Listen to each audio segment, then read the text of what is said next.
Hey everyone, welcome to this week's episode of the Live Support Ops Hangout. I'm your host, Chase Clemens. This week, Carolyn's out. We were just talking about it. We think she's in Sydney or something like that. So she's in the future, which is really cool. Other than that, we've got our other two gents back who we enjoy each and every week. So we'll start with Chase Livingston. How are you, Chase? I'm great. Glad to be here. And then from snowy Boston, Jeff Vincent. How are you? I'm good. I just dug myself out in time to make it to the show. Yay! That's awesome. See, this is the joy of remote working. Chase and I never have to leave the house for situations like this. Yep, been home all day. You can just assume that all Bostonians are doing snowman impressions outside somewhere. Jeff, I got a very serious question for you right now. Are you ready? I'm ready. Do you want to build a snowman? All the time, Chase. We're talking with you. No, actually, one thing before we get started, I have been wondering is that there's so much snow outside, and it hasn't. Well, both of you guys have no clue, but it hasn't gone through the normal snowing and thawing and then snowing process. It's like there's been 4 feet of snow on the ground for about a month, and I haven't seen a single sweet fort or like igloo or anything like that. I don't think kids play in the snow anymore. I feel like you have to take off tomorrow and do that then. I can't wait. And then put Sherman inside and send us photos. I mean, that's the dream. Exactly. I'm in for that. So anyway, just wondering if anyone out there plays in the snow still, let me know. All right, so with that important announcement out of the way, diving into this week's show topic, it's something that we've talked about before and that keeps coming back up when you wonderful ladies and folks email us. It's hiring. You know, we've talked about hiring before in a couple of episodes, and usually it's from the perspective of our side of the table, right? Like, how do you weed through applications? How do you narrow in on, like, the best 3 or 4 to pick? Like, what things are you looking for in a candidate and that kind of stuff? So this time, we're going to flip that. We're going to look at it from the other perspective and talk about what a person who's not in customer support or maybe is doing customer support at like a really crappy job or something like that, what should they be doing to get hired for one of our support teams? If they're looking to get a job on our team, what can they do to stand out from all of the other applicants that you've got applying for the job? So that's what we're going to be talking about. Jeff has already went through this a little bit, having to interview new people for the spot that they've got open. With Chase, we're going to look at it from, his view of the automatic trial and hiring process and everything else that he went through, which I think will be really fun. So yeah, let's just going to jump right in. We'll start with Jeff. Jeff, when somebody applies for a job with the Wistia team, what are some things that they can send you that kind of help them stand out? I'm assuming traditional stuff like resumes and that kind of thing, but should somebody be sending like a customized cover letter or doing up like a custom website kind of application for you? Like what things help stand out? Yeah, it's such a good question. And the thing that's interesting about it is that I don't know that there's a lot of people who have like quote unquote stood out in terms of the application process, like they made a website or even they recorded a video. I don't know that I can say that those people have gotten hired more often than anyone else. So there's no correlation between went crazy above and beyond and wasn't crazy, also got a job. I think that the thing that probably gets people, so we don't hire anyone without talking to them, right? Without meeting them in person.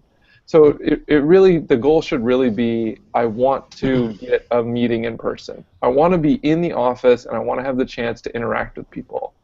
And I think the best way to do that is, so for us, we don't ask explicitly for anything, but to go to great depth in what we do ask for, right? Which isn't required, but So things like a resume, having a cover letter that's actually for Wistia and not like Mad Lib style, like replace name of company here. And then we have a small questionnaire that's personal, that's attached to the application. And the people who really spend the time to get that questionnaire right, those folks almost always go to the next round, which is not in person, but that's a step closer. Mm-hmm. Yeah, we're kind of the same way with Basecamp. There have been sites that have blown us away, and I'll put a show note in because Mig did a great article about some of the different sites and examples and things that got people jobs here with us. But it's really attention to detail for us when they submit something. Cover letter is always nice to have. Make sure it's not a Mad Lib thing like Jeff said, because we're going to spot that. Make sure you spell the company name right. Like, I'm still surprised, like, so many people don't understand that. Like, look up Wistia's website and make sure you're capitalizing things how they capitalize it, which I guess Wistia is not a great example, but WordPress is a great example. Like, if you don't capitalize WordPress right, it's going to come off as somebody who isn't paying attention to details. At least that kind of feels like for me anyways. What do you think, Chase? Yeah, definitely. That's obviously one of the things that we stress. And even though we, even like put a little note on our, job page or whatever, like, okay, make sure you check your spelling, and even we write out WordPress right there to show that it's capital W and a capital P. There's still, from what I understand, plenty of applications that come in that don't, do the capitalization correctly, and a lot of times those just get put to the side because if you can't have that attention to detail to just spell the name of the product that we sell correctly, then it's probably not worth going through with an interview or a trial or anything like that. Yeah, so looking at, wait, Jeff, was that something? That was Marissa sneezing. Oh, okay. You can edit that in post. Do your magic. I don't know. We might leave that one in. So Chase, when you applied for Automatic, obviously you got all the nitty-gritty stuff like that, right? What did you apply with? Was it just send an email in with like, here's my resume kind of thing? Like, what did you package up to send to them? Yeah, honestly, it's been a while now. So, but I'm pretty sure if I remember correctly, it was basically just an email, and the email kind of served as a cover letter, basically. So, wrote an email with why I was interested and that kind of thing. So, basically a cover letter, and then a resume as well attached to that, and just kind of fire that off. And it was a little while before I heard back because things get a little busy sometimes. But that was pretty much the gist of it. Yeah, I don't think we can understate the kind of the importance of just a really good cover letter. Like, it sounds so high schoolish, like your business teacher being like, make sure you've got a good cover letter and that kind of thing. But it really is like, this is your first impression. If you don't know us and we don't know, well, you might know us, but if we don't know you really well, if we haven't really met or anything like that, then this is your first impression that you get to make with something as simple as that. So once somebody catches your eye and you move them into that interview kind of stage, Jeff, you were talking like that in-person interview that people go through. What are some things that your candidate should be doing during that interview? That is a tough one. Yeah, left and right hooks right here for good questions. Yeah, no, this is great. So I've done a good number of these, and I'm trying to think about what are the common threads. I mean, without going through sort of the obvious ones. I mean, there's a few obvious ones like show up on time and show up prepared with questions. And I'm sure that those are pretty well tread. Well, okay, so with the questions, like what kind of questions could I ask that shows you I'm genuinely interested in you? Because that's kind of like one of the things that at least like used to catch me up. It was, when I was talking to Jason about this job, he kind of ended the conversation with a standard, well, do you have any questions for me? And I was like, like what kind of questions are you looking for from people? I actually I don't really mind what the questions are as much. I mean, there are certain questions where it's like,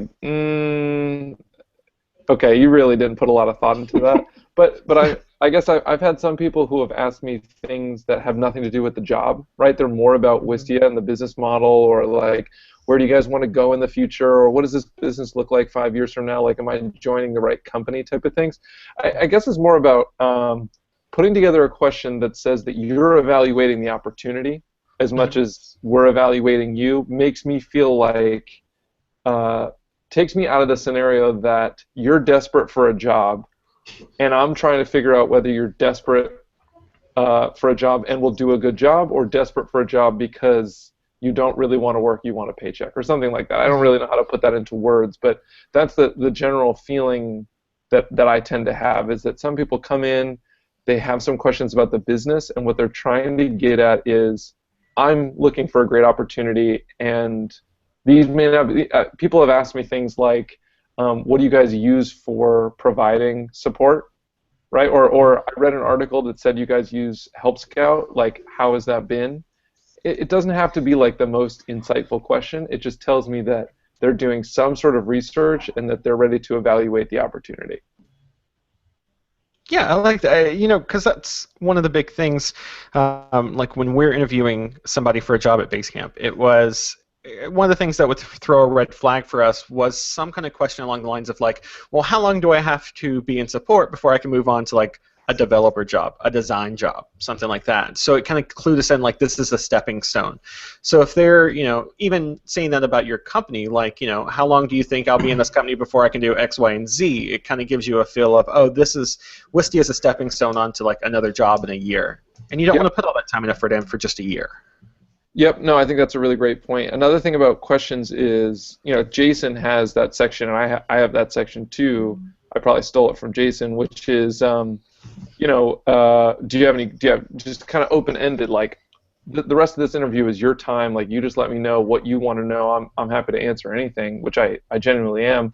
But also, people who ask questions based on our conversation, right? So they don't necessarily wait until this, like, final section. They tend to take a little bit more control over the conversation in general.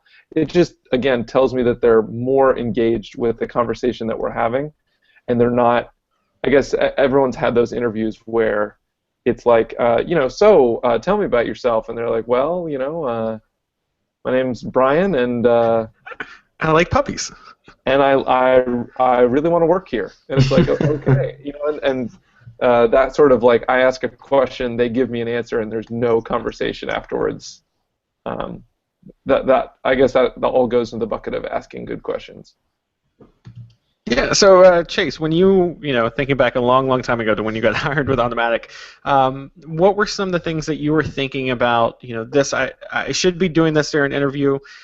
This is something I want to make sure, like, this is a question I want to make sure I ask. Like, what was kind of, like, did you have like a game plan like that going into it? Not exactly a game plan. So I guess I should note here that one of the interesting things about the interview process and even the trial process at Automatic is that it's all completely text-based. So I didn't actually like talk to another person either via video or voice chat until after I was hired full-time at Automatic. So all the interviews are done just via text. Even, you know, the interview or the final like interview with Matt. To be, you know, actually hired is just all text-based, and, you know, one of the reasons for that is that the majority of the communication at Automatic anyway is text-based. So, you know, if somebody can't, you know, communicate and show themselves and express themselves well to begin with that way, then they're probably not going to be able to do it if they were hired full-time. But so as far as, you know, certain questions and things go, I don't know that I necessarily had a game plan going in, but there are definitely things that came up while the trial and the interview were going on about, you know, just what the job was like. It was definitely different than even any other support job I'd had before. So things about how communication was done, since there wasn't a lot of email. You know, Automatic is famous for, you know, the mantra that we don't really use email, we use P2s and Slack and things like that. So definitely had some questions around that. And you know, just the meetups and things like that, how those all worked. Those are some of the general questions I remember that we talked about with the hiring leads that I was working with. Yeah, so the whole entire thing being text-based, I don't know if that's amazing or if it terrifies me. Because I guess, like, on one hand, you get a chance to think about your response, right? Or are you just like tapping away crazy and trying to keep the conversation going? No, it's definitely a little bit, and I mean, especially with the final chat. So after the trial, if your hiring lead decides that they want to recommend you for a full-time position, then obviously you're passed on to our CEO, Matt, for a final, we call it the Matt chat. And so, you know, that can stretch on. I think mine was maybe 3 or 4 hours long, back and forth with Matt, because, you know, sometimes he may just go away and if he's working on something else, and then he'll come back and answer a question later. So, I mean, you know, at times there are definitely, you know, plenty of time to think about what you're going to say next or the question you're going to ask or whatever. So, not so much with, when you're chatting with your hiring lead, just because they're probably not nearly as busy and they blocked out the time to chat with you during interviews or things like that. But even then, it's definitely a lot easier than being face-to-face or even just voice with somebody to, just take a second and gather your thoughts before you type out the next answer or the next question or whatever it may be. I still can't wrap my head around like a 3 or 4 hour text conversation. Yeah, that just blew my mind. But I do think that it brings to mind. Meredith, who's on our team, I'm lucky enough that she is exceptionally good at the logistics and a lot of the back and forth and the planning of, for example, having someone come into the office. And of course, whenever it comes to logistics and scheduling and that kind of thing, something always comes up. There's some sort of snag. We decide to have an all-team meeting the day that a candidate's supposed to be here, or, as is the case over the last month, it's like every time we wanted to have someone come in, a new foot of snow fell. Just reflecting on the conversations that have been going on for each candidate, sometimes every time their reaction to that kind of situation is being analyzed and dissected, right? A candidate who is, very understanding and gracious when it comes to saying things like, "Oh, I'm not going to be able to make it on this other date," or "Oh, absolutely, like I'd be happy to reschedule. Totally understood with the weather." Whatever it is, we're looking at that communication. I think it goes back to what Chase said about being able to communicate yourself in writing or in person or whatever. Like, we look at all of that. Communication is that important. So I guess another thing, not to freak people out who are looking for jobs, but I guess another thing that's true about the whole process. Yeah, and that's one of the things, like, the cool thing with having our panel is that you're going to get, like, a wide range of possible interview kind of things that you're going to walk into. So, as a candidate, when you go out to apply for a job, don't feel like when you apply with Basecamp, you're going to have a 3 or 4 hour text conversation. Mm-hmm. Evidently, that's just with Automatic. When you go to Wistia, don't be surprised if they call you into the office, since they're heavy local team like that. With Basecamp, I think we kind of split the difference. So like you do have a couple of like phone calls kind of thing. I think interviews is kind of a bit too much on something like that, because it's really conversations. Like, we're just getting a feel for them. But we also do a text chat conversation with the entire team, just so we can kind of feel them out, as far as like their communication skills that way, since we're remote. Yeah, so don't like walk into a tech job being like, "Oh my God, I've got to prep for a 3 hour conversation." That is great. I'm going to use that for everything now. All right, so Chase, let's talk about things that you shouldn't be doing. Like, when you went into your Automatic trial, what were things that you were thinking, like, don't do this, don't mention that? Was there anything like that?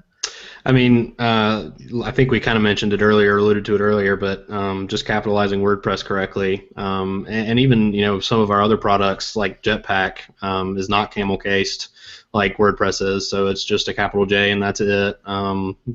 So just doing your research and paying enough attention to detail to know when you're communicating something or typing something out that you spelled it right and you spelled it and capitalized it the way that the company you're applying to does it as well. And with WordPress and Automatic specifically, having some WordPress experience and highlighting that was definitely a plus, and is a plus for anybody applying at Automatic. So in general, when you're applying anywhere, obviously being familiar with the product and maybe even having used it and have some knowledge or behind the scenes knowledge to maybe answer some support questions or some dummy support questions that they might throw at you, that would be definitely helpful. So if you have the opportunity, try to use the product, and that can go a long way for sure. So Jeff, you're sitting in the Wednesday office interviewing a candidate. What's one thing that a candidate has done that you were just like, no, you should not have done that? Like, let's just back up and erase like the last minute of what just happened. Like, what kind of, have you ever been in something like that, like a situation? Okay, I'll do the situation, but then can I touch on a more general note that will apply to people who are listening? I feel Yes, like I'll allow both. so first is the embarrassing story, and then next is the general note. Um, one of I'm trying to think. I always go back to this story. I've probably told this story before, but this was years ago. The shortest interview that I ever had. Someone showed up for an interview, and we started talking about our support mindset, the strategy that we have, which is to find the friction points in our current customers' experience so that we can fix them and get rid of them. And I had probably done, I don't know, maybe 20 or 30 interviews at that point, and communicating that strategy had always been met with sort of the same response, which was, well, the same basic response, which was, excitement. People are like, oh yeah, I totally get that. Even if you can tell they don't get it, people are like, oh yeah, yeah, that makes sense.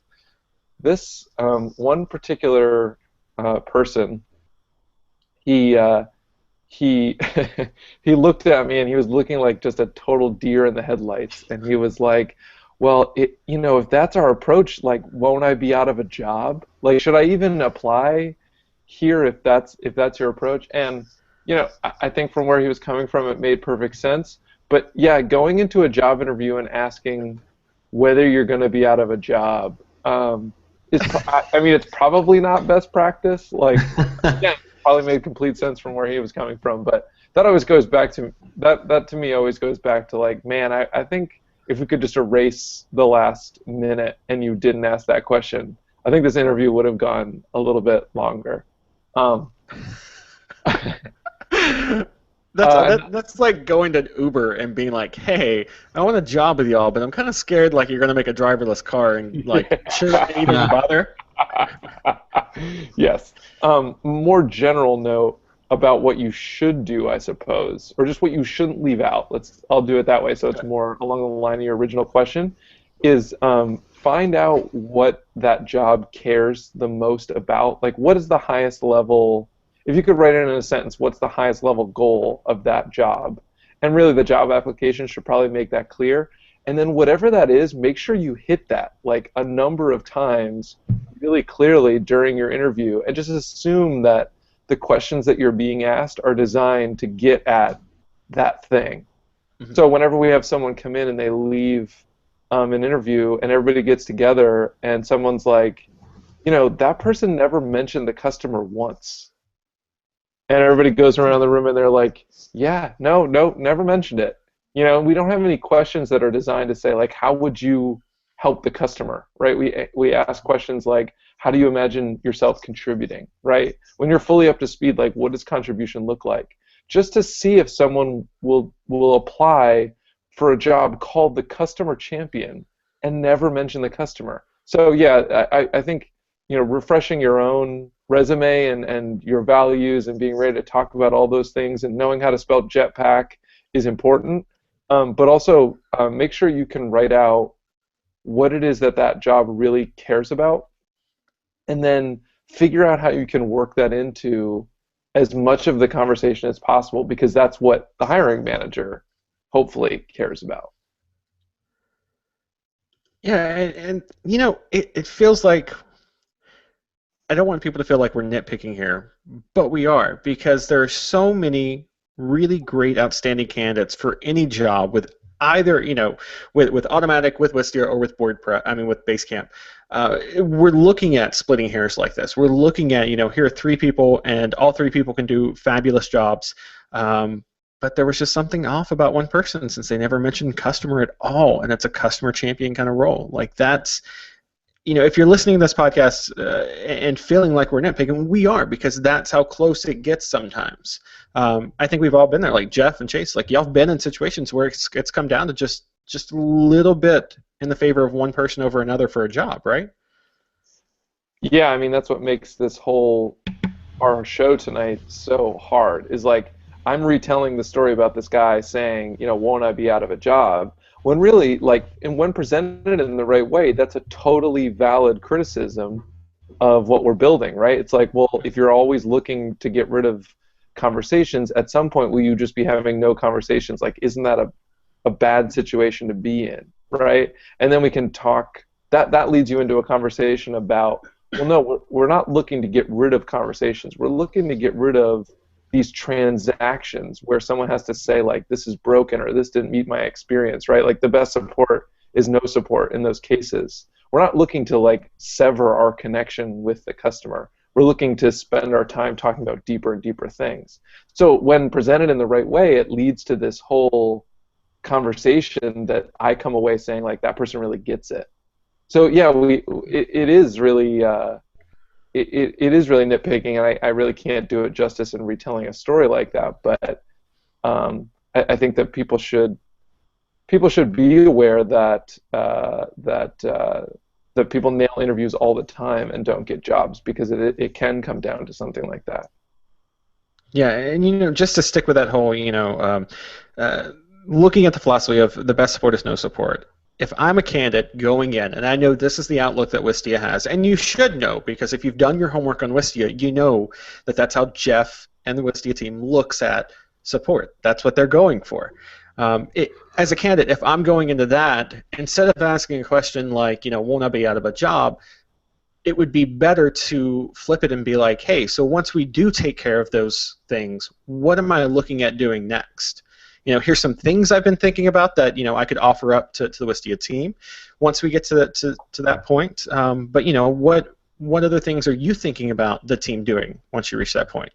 Because it shows that you're in it for the long haul. You're in it for actually wanting to be part of the team rather than using that job as a stepping stone to something else.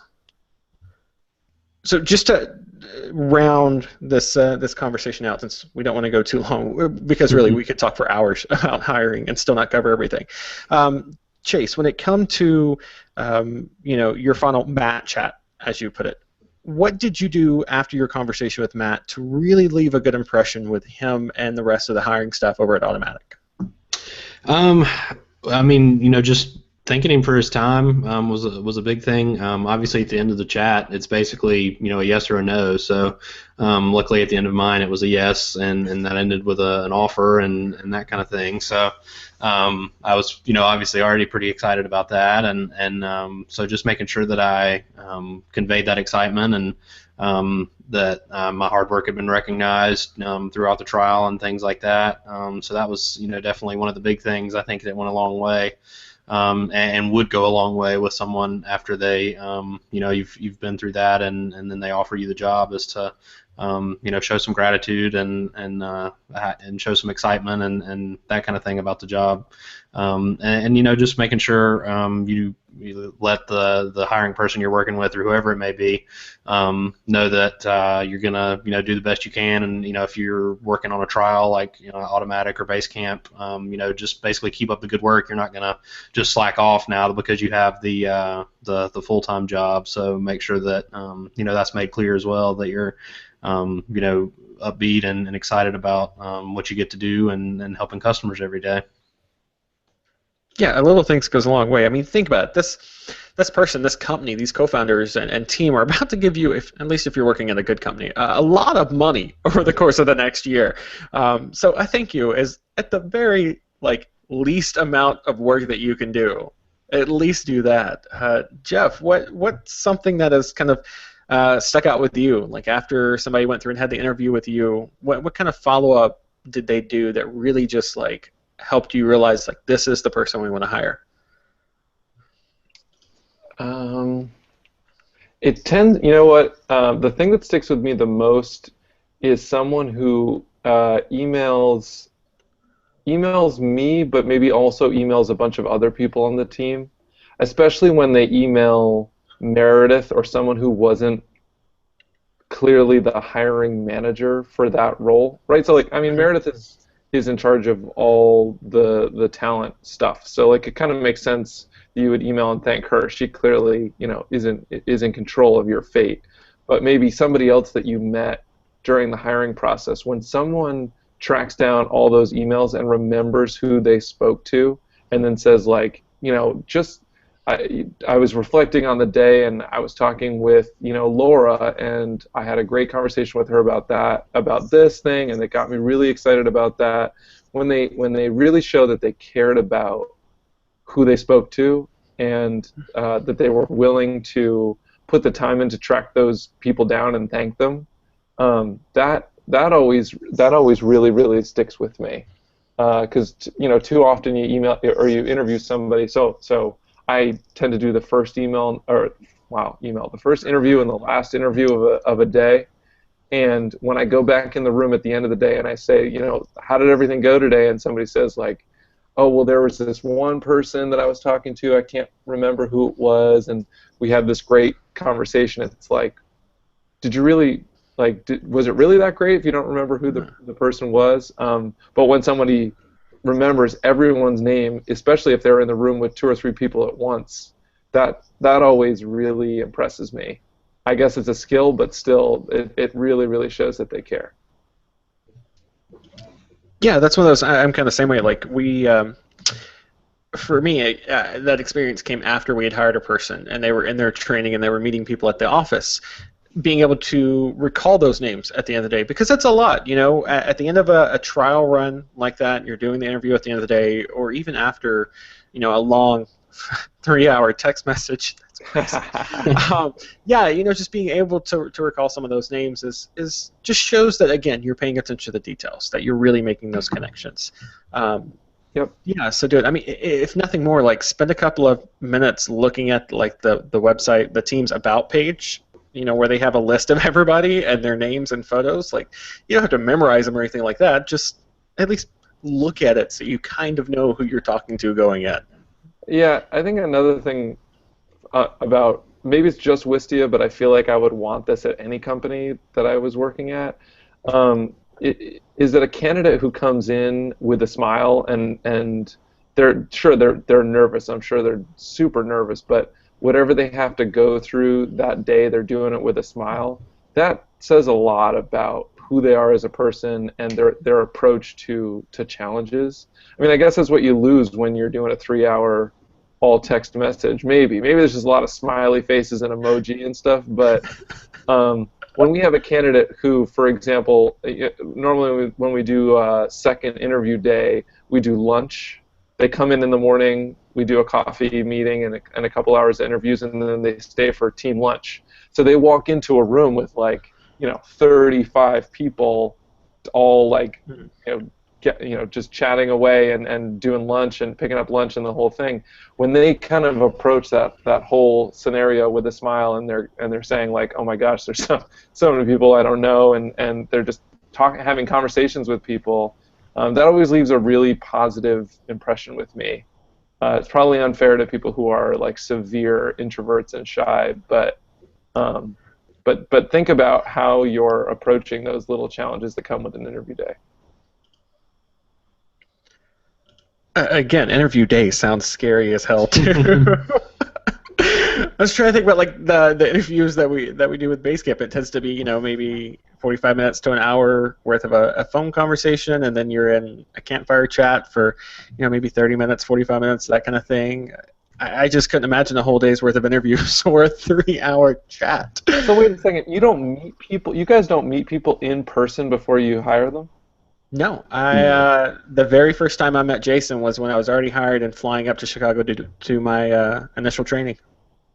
It could be. I feel like that's sorry, Chase. I was just gonna say, Automatic's even more crazy. I mean, we don't necessarily meet somebody until, a few months after they've been working full time at a meetup or at the Graham. I mean, the Graham meetups once a year, so there's always a bunch of new hires that you haven't met there because you just don't go to meetups with the entire company except for once a year. So.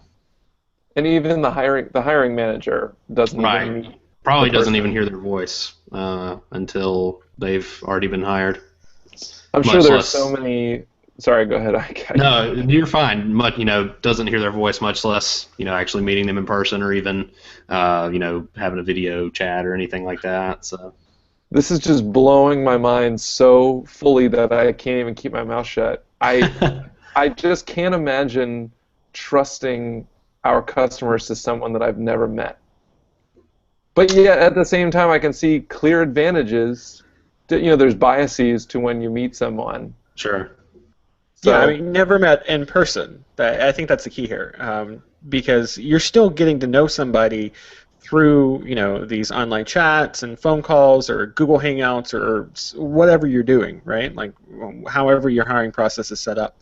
And when your company is like remote is so ingrained, like it is with Basecamp and Automatic, you learn how to fill somebody out without ever like actually meeting them face to face for something. Yeah, I think that's the thing. I mean, our company is built around being remote and not face to face. So it would almost be like you said, there might be some bias that comes in or something else if you were to meet all the new hires face to face. I just don't, that doesn't really jive with the culture of Automatic, because if you met them face to face before they were hired and then they may not see anybody for 6 months or something like that, I guess it just doesn't really work with the culture we have. That's amazing. That's just mind blowing. Because it's also, well, go ahead. I was going to say, it's also one of the things, like, if you're hiring, like, especially when we started hiring outside of time zones in the U.S., so we're hiring in the U.K., we're hiring in Berlin, we're hiring in Asia and Australia, that kind of thing. Like, even if you get it down to 2 or 3 candidates, you can't expect them all to jump on a plane, fly 16 hours, if it's like Australia, to Chicago just so you can meet somebody face to face and then be like, oh, at the end of the day, you're not a good fit. Like, 2 of you won't get the job. Like, that's a lot to ask for somebody. So I think when you start looking at, your team is around the world, all different time zones, all different, like how long would it take to get to headquarters and that kind of thing. You have to look at ways to really fill people out through their emails and chats and things like that, rather than spending $2, $3, $4 to fly people in just so you can have a face to face. Yeah, I guess the idea of Google Chat or Skype or whatever, something where you can actually see the person. I mean, Livingston and I have never met, and I would trust him with my life. Hey, that's good enough. Still haven't met Livingston. No. Unless whatever was trying to kill me was a gadget, in which case Livingston would definitely choose the gadget over me. Absolutely. Well, that is very illuminating. I appreciate that. See, there you go. And that's a perfect segue to wrap up this conversation. Let us know, by the way, whether you're the hiring manager for your team or if you're a candidate trying to get a job, let us know how you're handling some of these things. Let us know, are you looking for cover letters? Are you sending cover letters? How are you standing out among all the other candidates, that kind of thing. Let us know, supportops.co/contact. That's where you can get in touch with us. So that brings us to my favorite part of each and every week with these gents. Do I need to do the drawing? Yeah, just go ahead whenever you're ready. See, if Carolyn was here, it'd be the pshh. I know. Not having Carolyn here really puts a dampener on the shout-outs. Oh, so these are our shout-outs. These are, like Jeff mentioned, usually gadgets or of some sort, but, apps, books, movies, things that are making us happy, so happy that we want to shout them out from the rooftops to let you know that you should be watching, buying, using, doing whatever this thing. So let's start. Yeah, Chase, okay. So is it a gadget this week? No, it's not. I'm stepping outside, guys. I guess I've done enough gadgets, so I'm becoming known as a gadget guy. I need to change that. So I haven't actually finished it yet, but there was a piece on the New Yorker today. I'm sure everybody's seen it on Twitter. It was shared around a lot about Johnny Ive, the kind of the profile or the interview, if you will. And I'm a little part ways through it, maybe halfway or so. It's pretty long, but pretty fascinating. I've always been fascinated with Johnny Ive and his product designs and things like that, and his aesthetic. So definitely check that out if you're at all interested in Apple and the recent designs that Johnny Ive and Apple have put out. Yeah, make sure to set aside like a good 3-4 hours. Yeah, it's long. To read it. I think one of the guys at the office was going to go to print it out to read. Oh my because gosh. For some reason they print out stuff to read. It's like olden days. It's great. But yeah, it was like 131 pages. So just be prepared. Be prepared. Jeff, what are you shouting out? Well, I was going to share an article, but it's a little bit long, so I decided I've just called an audible to share something else. I've been doing some research over the last few days about some customer experience metrics, and one resource that has really jumped out to me is the Groove blog, Groove HQ. They're a customer support tool, and a lot of their posts are written by someone named Alex and someone else named Adam. I don't know them at all, and I'm not getting anything for saying this. But I found myself in the midst of reading one article, opening links to 2 or 3 of their other articles. Right, they do a good job of like interlinking them, and feel like I have a really good understanding for not only what they've gone through, but also what they've taken away from it in terms of building their business. And yeah, I was very impressed by each article is fairly concise, transparent, focused on value, good pictures, the whole deal. I mean, you know me, I'm all about the pictures. So yeah, if you're interested in support stuff, product stuff, I would totally check them out. Yeah, that was one of those things where Jeff emailed me this morning about the metric stuff, and I was like, oh, there's this great article. Let me just like point you that way. That's right. It was so easy. I would give Chase credit for sending me that one, but I already had that one open. But the other one that he sent me that I didn't find useful, I give him all the credit in the world for that. That's my shout out. Gee, thanks, Jeff. That's great. That's great. Oh, my shout out is an app that we've all literally, if we sold sponsorships on this show, they would probably buy it up in a heartbeat, and I could charge them cuckoo some money. But Help Scout, we've actually been doing a test run with them for the last month, 2 months, something like that. They've been really great. The team is really fantastic. Not only have they built a great app, which I think is just part of it, because anybody can build a great app, right? Like anybody can build a support app, anybody can build a Wistia video hosting app, anything like that. The thing that really stands out with the Help Scout team is that they have always got your back with whether it's like a really small question or it's we accidentally broke something for a lot of people. They were great and generous and always there with an answer and just absolutely fantastic. They really rolled out the red carpet to make sure our trial went right, all the onboarding went right, so huge shout out to just all of them over there that I've interacted with, Nick, Justin, Alex, all you lovely, wonderful people are just fantastic. So keep doing what you're doing. Help Scout, you rock. That's it. Those are the shout outs. We'll have those and all of our other show notes up, supportapps.co shortly, and then we'll talk about next week the other flip side of this hiring coin as far as from the candidates. No, wait, that's not next week. Scratch that. Can I have that last 30 seconds back? Is that possible? Can I do that? Just rewind a little bit? Where's that dollhouse thing when you need it? Next week, we're actually talking about the flip side of hiring, the firing part. So candidates might not be the best thing for you, but for all of you hiring and firing managers, is there a firing manager? There should be. There should be one person. That person's life is awful. Oh, that would be horrible. I mean, they like embody Donald Trump and just fire people. I bet they would get good at it. They they would be. Do any of y'all watch Parks and Rec? No. No.